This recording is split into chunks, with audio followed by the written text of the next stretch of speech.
وہ وزٹ کیوں کیا جاتا ہے؟ اسٹرائک کور کسے کہتے ہیں؟ اسٹرائک کور کہتے ہیں جو وہ فورس، وہ کور جو اٹیک کرتی ہے دشمن پہ، وہ انتظار نہیں کرتی بلکہ وہ بالکل تازہ دم وہ اپنا علیحدہ پلاننگ کر کے بیٹھتی ہے۔ تو پاکستان کی اسٹرائک کور اس وقت تیار ہے، وہ خواہ توپ خانے کی لڑائی ہو، خواہ وہ ٹینکوں کی لڑائی ہو، خواہ وہ میزائلوں کی لڑائی ہو۔ اول تو وہ نوبت نہیں آنی، کیونکہ پاکستان کے پاس میزائل ہی اس قدر ہیں کہ وہ بچھاڑ جب ہوگی تو میرا خیال ہے کہ انڈیا کو سمجھ آ جائے گی کہ ان کے ساتھ کیا ہو سکتا ہے، کیونکہ پاکستان کی طرف اگر ایک میزائل آئے گا تو پاکستان سے کم از کم بھی 10 میزائل جائیں گے۔ اور آج آرمی چیف جب تمام جنگی تیاریاں مکمل کر لی گئیں اور اسٹرائک کو ریڈی ہو گئی، انسٹالیشن ہو چکی ہے، ڈپلائمنٹ ہو چکی ہے، تو آج army chief general Qamar Javed Bajwa نے لائن آف کنٹرول کا وزٹ کیا ہے اور تیاریوں کے حوالے سے پاکستان کی فوج کی جو تیاریاں ہیں ان کا معائنہ کیا ہے اور جوانوں کا حوصلہ بڑھایا ہے، اور یہ ایک میسج گیا ہے پوری دنیا کو، کیونکہ لیول ہوتے ہیں مختلف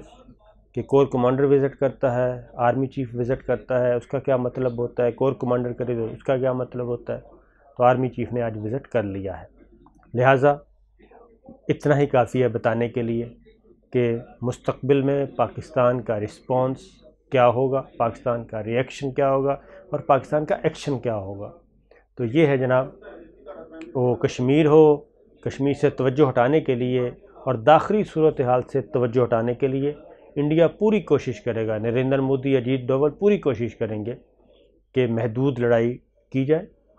اور اس کو در اندازی کا نام دیا جائے اور یہ سارا ملبہ پاکستان پہ پھینکا جائے، لیکن پاکستان اس کے لیے تیار ہے۔ پاکستان نے نہ صرف دوست ممالک کو بلکہ بڑے ممالک کو بھی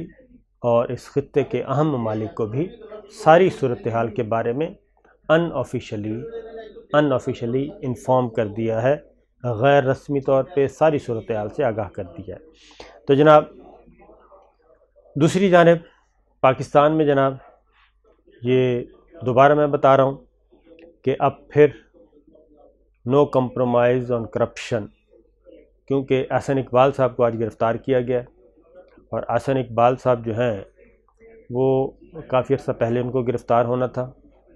ایک تو انہوں نے وہ سپورٹس کمپلیکس بنایا نارووال میں، وہ ملینز سے شروع ہوا تھا اور وہ پروجیکٹ کمپلیٹ ہوا بلینز پہ جا کے، اربوں میں، لہٰذا اس کی انویسٹیگیشن چل رہی تھی۔ دوسرا سی پیک کے کچھ منصوبے تھے، اس میں ان کا نام ہے اور ان کو جب بھی بلایا جاتا تھا تو وہ ایک عدد پریس کانفرنس ٹھوکتے تھے، میڈیا ٹاک ٹھوکتے تھے اور سی پیک کے پیچھے جا کے چھپ جاتے تھے، اور اس میں چائنا کو بھی انہوں نے انوالو کیا، چائنا کو بھی اس بات پہ آمادہ کرنے کی کوشش کی کہ وہ اپنا اثر و رسوخ استعمال کریں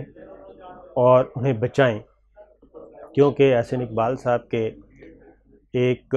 جو فرنٹ مین ہیں وہ ہیں یو کے میں، اور ان کے نام پہ سرمایہ کاری ہوئی ہے، وہ بھی ہم آپ کو کسی وقت آپ سے شیئر کر لیں گے۔ تو اس لیے آج ان کو پتہ تھا کہ انہوں نے گرفتار ہونا ہے، کیونکہ وہ جوابات نہیں دے رہے تھے۔ جانے سے پہلے ہی انہوں نے دھواں دھار تقریر کی، پریس کانفرنس کی، اور ان کو کافی عرصے سے پتہ تھا کہ اب گرفتاری کے علاوہ کوئی آپشن نہیں، اس لیے انہوں نے سیاسی بیانیہ اور سیاسی بیانیے کے پیچھے چھپنے کی کوشش کی، بھرپور طریقے سے بیان کر رہے تھے سیاسی بیانیہ، اور تاثر یہ دے رہے تھے کہ جناب میں سیاسی شہید بن جاؤں اور مجھے گرفتار سیاسی وجوہات کی بنا پہ کیا جائے گا، اس وجہ سے نہیں کیا جائے گا۔ اور آج جب احسن اقبال کی گرفتاری ہوئی، ایک اور مسلم لیگ نون کے رہنما ہیں، ان کی گرفتاری بھی بالکل تیار ہے، لیکن اطلاعات ہیں کہ وہ بیرون ملک یا تو نکل چکے ہیں یا نکل جائیں گے، اور اب وہ نظر نہیں آئیں گے، کیونکہ ان کی اور ان کی مسز کو، ان کے بچوں کو بھی بلایا گیا تھا اور ان کے پاس بھی کسی کا جواب نہیں ہے مطمئن کرنے کے لیے۔ اسی خدشے کے پیش نظر آج بلاول بھٹو زرداری ان کو بھی نوٹس سمن کیا گیا ہے نیب کی طرف سے، اور شاید ان کو بھی اندازہ ہو چکا ہے، کیونکہ جو جوابات نیب کو چاہیے وہ جوابات انہوں نے دینے نہیں۔ تو آج انہوں نے بھی ایک میڈیا ٹاک کی ہے جناب کہ مجھے اگر گرفتار کیا گیا تو میں زیادہ خطرناک ہو جاؤں گا۔ اس کا مطلب میں آپ کو سمجھا دیتا ہوں۔ اس کا مطلب وہی ہے کہ جب بھی آپ ان کو گرفتار کریں گے تو یہ پاکستانی سے فوراً قوم پرست بن جاتے ہیں، یہ پھر لسانی علاقائی سیاست شروع کر دیتے ہیں، یہ بلوچ کارڈ، یہ سندھ کارڈ، یہ پختون کارڈ، پھر اس کارڈ پہ آ جاتے ہیں۔ آپ کسی بھی قوم پرست کو، کسی بھی کرپٹ آدمی کو پکڑیں گے وہ فوراً اس کے پیچھے چھپ جائے گا۔ اگر آپ کسی معزز جج کے خلاف کارروائی شروع کریں گے تو وہ عدلیہ کی آزادی کے پیچھے چھپے گا۔ اگر آپ ہماری برادری کا کوئی بندہ میڈیا کا چھیڑیں گے تو وہ میڈیا کی آزادی کے پیچھے چھپے گا، اور اگر آپ کسی سیاستدان کو پکڑیں گے تو وہ سیاسی انتقام کے پیچھے جا کے، پارلیمنٹ کے پیچھے جا کے، جمہوریت کے پیچھے جا کے چھپ جائے گا۔ تو یہ ہے، لیکن میں آپ کو بتا دوں کہ پاکستان کا بیانیہ وہی ہے ابھی تک بھی۔ درمیان میں کچھ ضرور ایسے لگا، آج بھی ایسے لگا ہے کہ کچھ رعایتیں دی جا رہی ہیں اور کہیں کہیں سکم نظر آ رہا ہے۔ ایسے لگ رہا ہے کہ تمام ادارے جو ہیں وہ آن بورڈ نہیں ہیں۔ ایک ادارہ اگر کرپشن کی کمپین چلاتا ہے، اکاؤنٹیبلٹی کی طرف جاتا ہے، تو دوسرا ادارہ جو ہے وہ اس کو کیا کہنا چاہیے انڈو کرنے کی کوشش کرتا ہے۔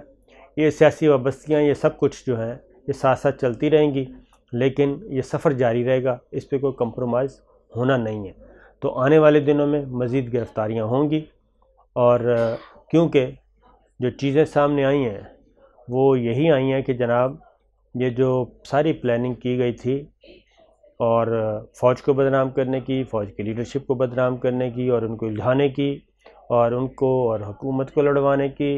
اور فوج اور جوڈیشری کو لڑوانے کی، فوج اور بار کو لڑوانے کی، بار اور بینچ کو لڑوانے کی، یہ سارا اسکرپٹ جو ہے وہ انفولڈ ہوتا جا رہا ہے۔ اور اسی لیے آج چیف جسٹس گلزار صاحب نے اپنا پہلا مقدمہ سنا، اور انہوں نے برملا یہ کہا کہ ایک میسج دیا ہے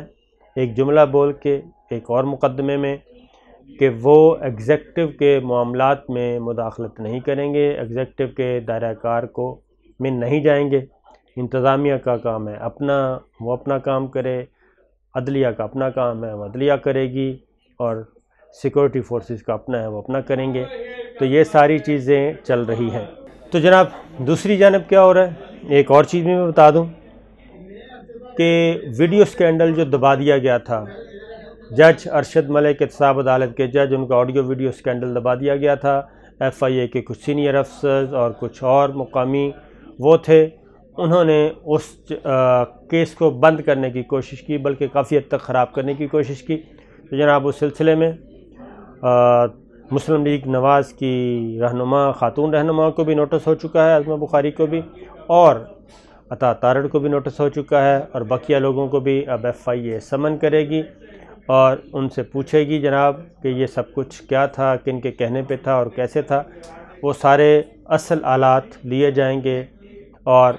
یہ آڈیو ویڈیو سکینڈل بھی اب منطقی انجام کو پہنچے گا، کیونکہ